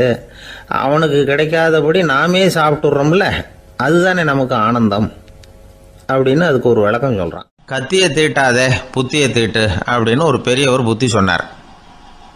அதை கேட்ட ஒரு இளைஞன், அது எப்படி பெரியவரை புத்தியை தீட்டுறது? கத்தியை தீட்டுன்னு சொன்னால் ஒரு கருங்கல்லில் கத்தியை தேய்க்கலாம், புத்தியை தீட்டுன்னு சொன்னால் எப்படி தலையை கொண்டுட்டு போய் தரையில் தேய்ச்சிக்கிட்டு இருக்க முடியுமா அப்படின்னா. அந்த பெரியவர் உடனே புரிஞ்சுக்கிட்டார், இந்த இளைஞனுக்கு புத்தி கூர்மை கம்மி அப்படிங்கிறத புரிஞ்சுக்கிட்டார். அது சரி, அறிவுக்கும் புத்திசாலித்தனத்துக்கும் என்ன வித்தியாசம்? இது ஒரு முக்கியமான கேள்வி. அறிவுன்னா என்ன, புத்திசாலித்தனம்னா என்ன? இதே கேள்வியை சாக்ரட்டிஸ் கிட்ட அவருடைய சீடன் ஒருத்தன் கேட்டானான். ஐயா, அறிவுக்கும் புத்திசாலித்தனத்துக்கும் என்னங்க வித்தியாசம் அப்படின்னு கேட்டிருக்கான். சாக்ரட்டிஸ் நிமிர்ந்து பார்த்துருக்கிறார் அந்த சீடனை. அதுக்கப்புறம் சொன்னாராம், நான் சொல்கிறேன் உன்னுடைய கேள்விக்கு பதில், ஆனால் அதுக்கு முன்னாடி நீ ஒரு காரியம் பண்ணணும்னாரான். என்னங்க செய்யணும் சொல்லுங்கன்றிருக்கான். அதோ பாரு, ஒரு பெரியவர் உட்காந்துருக்கிறாரு, அவர்கிட்ட போ, இங்கேருந்து பக்கத்தில் இருக்கிற அந்த கிராமத்துக்கு போய் சேர எவ்வளவு நேரம் ஆகும் அப்படின்னு கேட்டுட்டு வா அப்படி சொன்னார் சாக்ரட்டிஸ். சரின்னு சொல்லிவிட்டு இவன் போனான். அந்த பெரியவர் முன்னாடி போய் நின்னான். ஏங்க பெரியவரை, இங்கேருந்து அதோ தெரியுத அந்த கிராமத்துக்கு போய் சேர்றதுக்கு எவ்வளவு நேரம் ஆகும் அப்படின்னு கேட்டான். பெரியவர் நிமிர்ந்து பார்த்தார், ஆனால் பதில் எதுவும் சொல்லலை. இவன் மறுபடியும் ஒரு தடவை அதே கேள்வி அவர்கிட்ட கேட்டான். என்னங்க, நான் கேட்குறது உங்கள் காதில் விழுதா? அந்த கிராமத்துக்கு போய் சேர்றதுக்கு எவ்வளோ நேரம் ஆகும் அப்படின்னு சொல்லி மறுபடியும் கேட்டான். அப்பவும் அவர் பதில் சொல்லலை. உடனே அவன் மனசுக்குள்ளே முடிவு பண்ணிக்கிட்டான், சரி பெரியவர் ஒரு மாதிரியாக தெரிகிறார், புத்தி சுவாதீனம் சரியில்லாத ஒரு மாதிரி தெரியுது அப்படின்னு நினச்சிக்கிட்டே வந்த வழியிலே திரும்பி வந்துட்டான். கொஞ்சம் தூரம் நடந்திருப்பான். இப்போ அந்த பெரியவர் மறுபடியும் கூப்பிட்டார், இளைஞனே இப்படி வாடினார். இவனுக்கு ஒன்றும் புரியல. மறுபடியும் திரும்பி நடந்தான். அவர் முன்னாடி போய் நின்னான். பெரியவர் சொன்னார், தம்பி, இங்கேருந்து அந்த கிராமத்துக்கு போய் சேர்றதுக்கு 5 நிமிஷம் ஆகும் அப்படின்னார். இப்போது அந்த இளைஞன் அந்த முதியவரை ஒரு மாதிரியாக பார்க்க ஆரம்பித்தான். அதுக்கப்புறம் கொஞ்சம் யோசித்தான். பிறகு அவர்கிட்டே கேட்டுட்டான், ஏங்க பெரியவரை, இதே பதிலை அப்போவே என்கிட்ட சொல்லியிருக்கலாமே, என்னை திரும்பி போன்னு சொல்லிவிட்டு பாதி தூரம் போனதுக்கப்புறம் மறுபடியும் கூப்பிட்டு அதுக்கப்புறம் இப்படி சொல்கிறீங்களே, இது நியாயமா அப்படின்னா. பெரியவர் சிரித்தார். அதுக்கப்புறம் சொன்னார், ஏன்பா, நீ எவ்வளவு வேகமாக நடக்கிறேங்கிறத பார்க்காம நீ கிராமத்துக்கு போய் சேர வேண்டிய நேரத்தை எப்படி என்னால் சொல்ல முடியும்? அதனால தான் உன்னை கொஞ்சம் தூரம் நடக்க விட்டு உன்னுடைய நடையின் வேகம், அந்த கிராமம் இருக்கிற தூரம் ரெண்டையும் கணக்கு போட்டு அதுக்கப்புறம் நேரத்தை சொன்னேன்னார். சீடன் வந்து தலை குனிந்தான். அப்படியே திரும்பி வந்து சாக்ரட்டிஸ் முன்னாடி நின்னான். சாக்ரட்டிஸ் இப்போ சொல்கிறார், தம்பி, அதுக்கு பேர் தான் புத்திசாலித்தனம். இந்த அறிவு கூர்மை வந்து எல்லா இளைஞர்களுக்கும் வரணும் அப்படிங்கிறதுக்காகத்தான் கத்தியை தீட்டாதே புத்தியை தீட்டு அப்படின்னு பெரியவங்கள்லாம் சொல்லிகிட்டு இருக்கிறாங்க. புத்தியை தீட்டுறவங்கெல்லாம் வாழ்க்கையில் அறிவாளியாகிறாங்க, தீட்டாதவங்க கோமாளியாகிறாங்க. இதுதான் இன்றைக்கி நடக்கிறது. அதனால் அறிவு கூர்மைங்கிறது வேற. இந்த காலத்து ஆசாமி ஒருத்தர் இன்னொருத்தரை பார்த்து கேட்டார், ஏங்க, ஒரு விமானம் இங்கேருந்து புறப்பட்டு 2 மணி நேரத்தில் மதுரைக்கு போய் சேருது. நல்லா கவனிங்க, ஒரு விமானம் இங்கேருந்து புறப்பட்டு 2 மணி நேரத்தில் மதுரைக்கு போய் சேருது அப்படின்னா என்னோடய வயசு என்னன்னு கேட்டார். இவர் கேட்குறதுல ஏதாவது அர்த்தம் இருக்கா? அதாவது இங்கேருந்து புறப்பட்டு 2 மணி நேரம் ஆகுது மதுரைக்கு போகிறதுக்கு, அப்படின்னா என் வயசு என்னன்னு கேட்குறாரு. இதை கேட்ட உடனே அவர் பதில் சொன்னார், அப்படின்னா உங்களோட வயசு 20 அப்படின்னார். எப்படிங்க அவ்வளவு கரெக்டாக சொன்னீங்க அப்படின்னு கேட்டார். வேறு ஒன்றும் இல்லை, எங்கள் பக்கத்து வீட்டில் ஒரு முழு பைத்தியம் இருக்குது, அதோட வயசு 40, அப்படின்னா உன் வயசு 20 தான் இருக்கணும் அப்படின்னார். அரை பைத்தியம்னு முடிவு பண்ணிக்கிட்டார். அதனால் வாழ்க்கையில் அறிவு கூர்மைங்கிறது ரொம்ப அவசியம். அந்த புத்திசாலித்தனம் இருக்கிறவங்க வாழ்க்கையில் வெற்றி பெறுவது நிச்சயம். இந்த உலகத்தில் எவ்வளவோ உயிரினங்கள் இருக்குது, ஒவ்வொன்றும் ஒவ்வொரு விதமாக சண்டை போடுது. இப்போ 2 மாடு சண்டை போட்டுக்குதுன்னு வச்சுங்க, என்ன பண்ணும்? 2 முட்டிக்கும். அதுக்கு சண்டை போடுறதுக்கு ஆயுதமாக உபயோகப்படுறது அதோட கொம்பு. 2 சேவல் சண்டை போட்டுக்குதுன்னு வச்சுங்க, அதுக்கு ஆயுதமாக உபயோகப்படுறது அதோட கால் நகம்.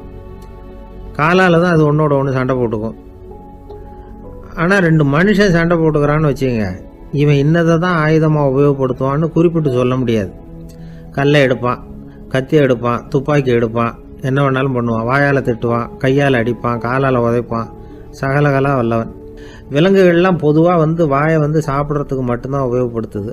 ஆனால் இவனுக்கு சாப்பிட்றதுக்கும் அதுதான், சாப்பிட்டு விட்டு திட்டுறதுக்கும் அதுதான். ஆனால் ஒரு விஷயத்தில் மட்டும் கெட்டிக்கிறேன். அதாவது நாம் சண்டை போட்டுக்கிட்டாலும் பரவாயில்லை, கோழிகள் சண்டை போடாமல் இருக்கணும் அப்படின்னு ஆசைப்படுறான். எதுக்காக? கோழிகள் சண்டை போடாமல் இருந்தால் நிறைய முட்டைகள் போடுமா, அதுக்காக தான் இந்த அக்கறை. கோழி பண்ணை வச்சிருக்கிறவங்களுக்கு இது ஒரு பெரிய பிரச்சனை. அதாவது பண்ணையில் இருக்கிற கோழிகளுக்குள்ளே அடிக்கடி சண்டை வந்துடும், அதனால் முட்டை உற்பத்தி குறைஞ்சிரும். சரி, இதுக்கு என்ன பண்ணுறது? பண்ணையில் போய் உட்காந்துக்கிட்டு தினமும் பஞ்சாயத்து பேசிகிட்டு இருக்க முடியுமா? அமெரிக்காவில் கோழி பண்ணை வச்சிருக்கிற ஒருத்தர் இதை பற்றி யோசனை பண்ணி பார்த்தாராம். ஒரு வழியையும் கண்டுபிடிச்சிருக்கார். கோழிக்கெல்லாம் மூக்கு கண்ணாடி மாட்டி விட்டுட்டோம்னா அது சண்டை போடுற குணம் குறைஞ்சிரும், முட்டை அதிகமாகிடும். அந்த கண்ணாடியில் உள்ள லென்ஸு சிவப்பு நிறத்தில் இருக்கணும், அவ்வளவுதான் அப்படின்னு அவர் கண்டுபிடிச்சாராம். இது ஏற்கனவே நடைமுறையில் கண்டுபிடிக்கப்பட்ட ஒரு விஷயம். ஆனால் எல்லா கோழிக்கும் சிவப்பு மூக்கு கண்ணாடி எப்படி மாட்டி விடுறது? அப்படியே மாட்டி விட்டாலும் அது நழுவாமல் இருக்கணுமே. இப்போ நாமெல்லாம் நடு விரலால் மூக்கு கண்ணாடி நடுவில் தொட்டு அப்படி ஸ்டைலாக சரி பண்ணிக்கிறோம், அது மாதிரி கோழி எப்படி சரி பண்ணிக்கும்? இதுதான் பிரச்சனை. இதுக்கு அவர் என்ன வழி கண்டுபிடிச்சாருன்னா, கோழிக்கெல்லாம் மூக்கு கண்ணாடிக்கு பதிலாக விழியொட்டு வில்லைகள், கான்டாக்ட் லென்ஸ், அதை பொருத்தி விட்டா என்ன அப்படின்னு யோசனை பண்ணார். அதே மாதிரி பண்ணார். அதே மாதிரி செஞ்சு பார்த்தார், வெற்றி. அதுக்கப்புறம் கோழியெல்லாம் சண்டை போட்டுக்கலையாம், சமாதான பிரியர்கள் ஆகிட்டு தான். கோழிகளுக்கு இயல்பாகவே சண்டை போடுற குணம் உண்டு. ஆனால் அதோட கண்ணுக்கு பார்க்குற பொருள்லாம் ரோஜா நிறத்துலையோ அல்லது இன்னும் சொல்ல போனால் அழுத்தமான சிவப்பு நிறத்துலையோ தெரிஞ்சதுன்னா சண்டை போடுற குணம் குறைஞ்சிருதான்.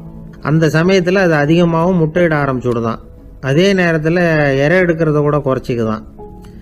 இது ஏன் இப்படி பண்ணுதுங்கிறது விஞ்ஞானிகளுக்கு இன்னமும் புரியலையா. எப்படியோ அமெரிக்க கோழிகள்லாம் கான்டாக்ட் லென்ஸ் பொருத்திக்க ஆரம்பித்தாச்சு. கோழி கழுத்தை பிடிச்சிக்கிட்டு ஒரு சில வினாடிகளில் அதை பொருத்தி போடுறாங்களாம். கோழியோட ஆயுள் பூரா அது அப்படியே இருக்குமா. பண்ணையில் முட்டை உற்பத்தி குறைஞ்சா இது மாதிரி விஞ்ஞானபூர்வமாக பரிகாரம் தேடுறது தான் நல்லது. நமக்கு வேண்டியப்பட்ட ஒருத்தர், அவர் ஒரு கோழி பண்ணை வச்சுருந்தார். அந்த பண்ணையில் பாதி கோழி திடீர்னு செத்து போச்சு. உடனே ஒரு கால்நடை மருத்துவர்கிட்ட போக வேண்டியது தானே. அங்கே போகல, உள்ளூரில் மந்திரம் பண்ணிகிட்டு இருந்த ஒரு சாமியார்கிட்ட போனார். அவர் காலில் விழுந்தார். சாமி, என் பண்ணையில் பாதி கோழி செத்து போட்டுதுன்னார். சாமியார் யோசனை பண்ணார். சரி, பண்ணையில் வாசப்படி கிழக்கு பக்கமாக வச்சுருக்கியா மேற்கு பக்கமாக வச்சுருக்கியான்னு கேட்டார். கிழக்கு பக்கமாக இருக்குன்னார் அவர். அதுதான் தப்பு, மேற்கு பக்கமாக அதை மாற்றி சரியாக போடும்னாராம். அதே போல் இவர் போய் மாற்றிவிட்டார். அப்பவும் பாதி செத்து போச்சு. மறுபடியும் சொன்னார், சாமி மறுபடியும் பாதி கோழி செத்து போட்டுதேன்னார். சரி, கூரை எப்படி போட்டிருக்க, ஓடு போட்டிருக்கியா இல்லை கீத்து போட்டிருக்கியான்னார். ஓடு போட்டிருக்கேன்னாராம் அவர். அதுதான் தப்பு, அது கீத்து போட்டுரு சரியாக போடும்னாராம். சரின்னு போய் அதையும் மாற்றி பார்த்தார். மறுபடியும் போயிட்டுது, கோழி செத்து போச்சு. வந்தார், மறுபடியும் பாதி செத்து போச்சு சாமின்னு வந்தார். இவரும் யோசனையை மாற்றி மாற்றி சொல்லிகிட்டே இருக்கிறார். இப்படி அவரும் மாற்றி மாற்றி பார்த்தார். 6வது தடவையாக அவரை தேடிட்டு வந்தார். அந்த சமயத்தில் இவர் ரொம்ப தீவிரமாக யோசனை பண்ணி பார்த்துட்டு, அது சரிப்பா, நீ என்கிட்ட சளைக்காமல் வந்துக்கிட்டு இருக்கிற, நானும் யோசனை சொல்லிகிட்டு இருக்கேன். இப்போவும் உங்ககிட்ட சொல்கிறதுக்கு என்கிட்ட யோசனை நிறையா இருக்குது, ஆனால் சோதிக்கிறதுக்கு உங்ககிட்ட கோழி இல்லையே, என்ன பண்ணுறது அப்படின்னாராம் இவர். ஒருத்தர் அவசரமாக போய்கிட்டு இருந்தார். எங்கே போய்கிட்டு இருக்கீங்க அப்படின்னு கேட்டார் ஒரு பெரியவர். கடைக்கு போகிறேன் சார், சாமான் வாங்கிறதுக்கு அப்படின்னார். அங்கே போகிறதுக்கு முன்னாடி தெரிஞ்சிக்க வேண்டியதெல்லாம் தெரிஞ்சுக்கிட்டீங்களா அப்படின்னு கேட்டார் பெரியவர். கடைக்கு போய் காசை கொடுத்து ஒரு பொருளை வாங்கிட்டு வரப்போகிறோம், இதில் தெரிஞ்சிக்க வேண்டியது என்ன இருக்குது அப்படின்னார் அலட்சியமாக. இப்போ அந்த பெரியவர் பேச ஆரம்பித்தார். இந்த உலகத்தில் எந்த ஒரு செயலில் இறங்குறப்பவும் நாம் நல்லா ஆலோசனை பண்ண வேண்டிய விஷயம் 5 அப்படின்னார். உதாரணமாக, ஒருத்தன் கடைக்கு போய் ஏதோ ஒரு பொருளை வாங்கிட்டு வர போகிறான்னு வச்சுக்கோங்களேன். அப்போ கூட அவன் 5 விஷயங்களை பற்றி தெரிஞ்சுக்க வேண்டியிருக்குது அப்படிங்கிறார் அவர். முதல்ல அந்த பொருள் எப்படிப்பட்டது அப்படிங்கிறத தெரிஞ்சுக்கணும். 2வதா தன்னை பற்றியும் தெரிஞ்சுக்கணும். அப்போ தான் அந்த பொருள் தனக்கு தேவையா இல்லையா அப்படிங்கிறத புரிஞ்சுக்க முடியும். 3வதா தெரிஞ்சுக்க வேண்டியது ஒன்று இருக்குது. அது என்னன்னா, அந்த பொருளை அடையறதுக்கு வழி என்ன அப்படிங்கிறத தெரிஞ்சுக்கணும். அதாவது எவ்வளவு பணம் கொடுத்தா அது கிடைக்கும், இது மாதிரியான விஷயங்கள். 4வதா அந்த பொருளை அடையிறது மூலமாக நாம் அடையக்கூடிய பயன் என்ன அப்படிங்கிறதையும் உணரணும். அஞ்சாவது, அந்த பொருளை அடையிறதுல இருக்கக்கூடிய தடை எது அப்படிங்கிறதையும் நாம் தெரிஞ்சுக்கணும். பெரியவர் பேசுறது ஏதோ தத்துவம் மாதிரி தெரியுது இல்லையா? தத்துவம் தான். அதாவது இப்படி உலகியல் வாழ்க்கையில் சின்ன சின்ன விஷயங்கள்லேயே நாம் 5 விஷயங்களை தெரிஞ்சுக்க வேண்டியிருக்குது. அது ரொம்ப அவசியமாக இருக்குது. பேரின்ப நிலைன்னு சொல்கிறாங்கல்ல, அது மாதிரி பெரிய சமாச்சாரங்கள்லேயும் இந்த 5 விஷயங்களை நாம் தெரிஞ்சுக்க வேண்டியிருக்குது. அதுக்கு பேர் என்னன்னா அர்த்த பஞ்சகம். வைணவ சமயத்தில் அர்த்த பஞ்சகம்ங்கிறது ரொம்ப பெரிய விஷயம். கடைக்கு போகிறது மாதிரி கடவுளை பார்க்க போகிறப்போ நாம் 5 விஷயங்களை தெரிஞ்சுக்கணுமா. முதல்ல பரம்பொருள் அப்படிங்கிறது என்ன, அதோட தன்மைகள் என்ன, இதை தெரிஞ்சுக்கணும். இதுக்கு பேர் என்னன்னா பரமாத்ம ஸ்வரூபம் அப்படின்னு பேர். ரெண்டாவது, நாம யாரு, நம்மோட தன்மை என்ன அப்படிங்கிறத தெரிஞ்சுக்கணும்.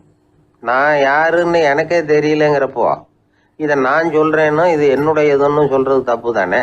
அப்புறம் மூணாவது விஷயம், பரம்பொருளை நாம் அடையிறதுக்கு வழி எது, இதை தெரிஞ்சுக்கணும். இது உபாய ஸ்வரூபம் அப்படின்னு பேர். நாலாவது விஷயம், நாம் அடைய வேண்டிய பயன்கள் என்ன அப்படிங்கிறத தெரிஞ்சுக்கிறது. இதுக்கு புருஷார்த்தம் அப்படின்னு பேர். அஞ்சாவது, அந்த பயனை அடைய விடாமல் தடுக்கிற தடைகள் யாவை அப்படிங்கிறத தெரிஞ்சுக்கிறது. இது விரோதி ஸ்வரூபம். இதைத்தான் தடையியல் அப்படின்னு சொல்றாங்க. அதாவது பரமாத்மாவை பற்றிய அறிவு, ஜீவாத்மாவை பற்றிய அறிவு, உபாயம் பற்றிய அறிவு, புருஷார்த்தம் பற்றிய அறிவு, இந்த 4 அறிவுக்கும் எதிரடையா, அதாவது அதையெல்லாம் தப்பா புரிஞ்சுக்கிறதால உண்டாகக்கூடிய அறிவு விரோதி ஸ்வரூபம். என்ன இது தகவல்ல ஏதாவது கதை சொல்லுவீங்கன்னு பார்த்தா ஏதோ தத்துவம் பேசிக்கிட்டு இருக்கிறீங்களே அப்படின்னு நினைக்கலாம். இதுவும் தெரிஞ்சுக்க வேண்டிய ஒரு பெரிய விஷயம்தான். காதில் போட்டு வச்சா எப்போவாவது உபயோகப்படும். என்னுடைய நண்பர் ஒருத்தர் ஒரு நாள் என்கிட்ட சொன்னார், சார் அடுத்த மாதம் தஞ்சாவூரில் ஒரு கல்யாணம், போகிறதா வேண்டாமா அப்படின்னு ஒரே குழப்பமாக இருக்குது அப்படின்னார். நான் உடனே இந்த அர்த்த பஞ்சக உபதேசம் பண்ண ஆரம்பித்தேன். அவர் எல்லாத்தையும் பொறுமையாக கேட்டுவிட்டு, சரி சார் நான் போகிறதுன்னு முடிவு பண்ணிவிட்டேன்னார். எப்படி இந்த முடிவுக்கு வந்தீங்க அப்படின்னு கேட்டேன். அவர் சொன்னார், சார் அந்த 2வது பாயிண்ட் ஒன்று சொன்னீங்களே, அதை புரிஞ்சுக்கிட்டதுக்கு அப்புறம்தான் இந்த முடிவுக்கு வந்தேன் அப்படின்னார். என்ன 2வது பாயிண்ட்டுன்னு? அதாவது தன்னை பற்றி புரிஞ்சுக்கணும் அப்படின்னு சொன்னீங்க. உடனே என்னை பற்றி புரிஞ்சுக்கிட்டேன், நான் யாருங்கிறது எனக்கு தெரிஞ்சுது, உடனே போகிறது தான் நல்லதுன்னு முடிவு பண்ணிவிட்டேன்னார். நீங்கள் யாருன்னு கேட்டேன். நான் தான் சார் அந்த கல்யாணத்தில் தாலி கட்ட வேண்டிய மாப்பிள்ளை அப்படின்னார். உழைப்பும் நேர்மையும் உயர்வதற்கு வழிகள். அதை விட்டுட்டு உட்கார்ந்த இடத்துல இருந்துகிட்டே உயர போகணும் அப்படின்னு ஆசை கற்பனை பண்றாங்க. அந்த கற்பனையிலேயே பாதி வாழ்க்கை ஓடி போடுது. உழைப்புங்கிற வழியையும் நேர்மைங்கிற வழியையும் ஒதுக்கி விட்டு குறுக்கு வழியில ஓட நினைக்கிறவங்க குப்புற விழுந்துடுறாங்க. எந்த தொழிலை நாம செய்தாலும் சரி, அந்த தொழிலுக்குரிய பெருமையை நாம புரிஞ்சுக்கிட்டு அதுல ஈடுபடணும். அப்படி இல்லாம என்ன சார் பொழப்புது, இந்த தொழிலை மனுஷன் செய்வானா அப்படி புலம்பிக்கிட்டு இந்த தொழிலையே செஞ்சுக்கிட்டு இருக்கிறவங்க நம்மள பல பேர் உண்டு. செய்யும் தொழிலே தெய்வம் அப்படின்னு சொல்றாங்கல்ல, அப்படி சொல்றது எதுக்காக? அந்த அளவுக்கு அதுல ஒரு ஈடுபாடு வேணுங்கிறதுக்காகத்தான். ஒரு பெரிய மலைப்பகுதி, அந்த மலை அடிவாரத்துல ஒரு சிற்பி உட்காந்து ஒரு சிலையை வடிச்சுக்கிட்டு இருக்கிறான். கையில ஒரு சின்ன உளிய வச்சுக்கிட்டு ஒரு பெரிய கருங்கல் பாறையை கொஞ்சம் கொஞ்சமா உடைச்சுக்கிட்டு இருக்கான். ஒரு சிற்பத்தை வடிக்கிறதுங்கிறது அவ்வளவு உன்னதமான ஒரு தொழிலா? எல்லாராலையும் முடியுமா அது? அப்படி இருந்தும் அந்த சிற்பிக்கு மன நிறைவில்லை. அவன் நினைக்கிறான், இந்த கடுமையான வெயில்ல உட்கார்ந்து வேலை செய்யறது எவ்வளவு கஷ்டம். நாம ஒரு சிற்பியா இருக்கிறதுனால தானே சூரியன் கடுமையான வெப்ப கதிர்களை நம்ம மேல வீசுறான். நாமளே அந்த சூரியனா இருந்துட்டா இந்த கஷ்டம் இருக்காதே. நம்மளை கஷ்டப்படுத்துறவன் நம்மளை விட வலிமை உள்ளவன், அதனால நாம அவனா மாறி விடுறதுதான் நல்லது அப்படின்னு அந்த சிற்பி யோசனை பண்ணான். அவன் எண்ணம் உடனே நிறைவேறிட்டுது. இயற்கைங்கிற மாபெரும் சக்தி அவனை ஒரு சூரியனா மாத்தி விட்டது. சிற்பி இப்போ ஒரு சூரியனா மாறினான். இனிமே இந்த உலகத்துல நம்மளை விட வலிமை உள்ளவன் வேற யாரும் கிடையாது அப்படின்னு நினைக்க ஆரம்பிச்சுட்டான். அவனுக்கு மகிழ்ச்சியா இருந்தது. அந்த மகிழ்ச்சி அதிக நேரம் நீடிக்கல. ஏன்னா கொஞ்ச நேரத்துல ஆகாயத்துல கரிய மழை மேகங்கள் அப்படியே சூழ்ந்து வந்தது. சூழ்ந்து வந்த மேகங்கள் சூரியனை மறைக்க ஆரம்பிச்சது. இப்போ சூரியனா இருந்த அந்த சிற்பி நினைச்சு பாக்குறான், என்ன இது என்னையே இந்த மேகம் மூடி மறைக்குதுன்னா அது என்னை விட பெரிய ஆளாதான் இருக்கணும். அதனால இனிமே நாம சூரியனா இருக்கக்கூடாது, நாம மேகமா தான் இருக்கணும், அதுதான் கௌரவம் அப்படின்னு நினைக்க ஆரம்பிச்சிட்டான். இப்பவும் பாருங்க, இயற்கை அவனுடைய ஆசையை நிறைவேற்றி வச்சது. சூரியனா இருந்த சிற்பி மேகமா மாறினான். வான வீதியில அப்படியே உல்லாசமா வர ஆரம்பிச்சான். அந்த உல்லாசமும் அதிக நேரம் நீடிக்கல. எதிரில் பார்த்தா பிரம்மாண்டமான மலைகள் வழியை அடைச்சிட்டு நிக்குது. வேகமா வந்த மேகம் மலையில மோதிக்கிட்டுது. அந்த மலையை தாண்டி அப்பால செல்ல முடியல. இப்போ அந்த மேகம் நினைக்குது, நாம எந்த தடையும் இல்லாம அந்த இடத்துல மிதந்து வர்றோம், நம்மையே போக விடாம தடுக்குதுன்னா அந்த மலைக்கு எப்பேற்பட்ட வலிமை இருக்கணும். இனிமேலும் நாம மேகமா இருந்து பிரயோஜனம் இல்லை, இருந்தா மலையா இருக்கணும், அதுதான் பெருமை அப்படின்னு நினைக்க ஆரம்பிச்சான். இப்பவும் பாருங்க, இயற்கை அவனுடைய ஆசையை நிறைவேற்றி வச்சது. மேகமா இருந்த சிற்பி மலையா மாறினான். பெரிய மலை பூமிக்கும் வானத்துக்குமா நின்றுகிட்டு இருக்கு. இனிமே நமக்கு எந்த கவலை இல்லை அப்படின்னு நினைச்சது அந்த மலை. இப்படி நினைச்சுக்கிட்டு இருந்த வேளையில அந்த மலையோட காலடியில அடிவாரத்துல ஏதோ சத்தம் கேட்டுது.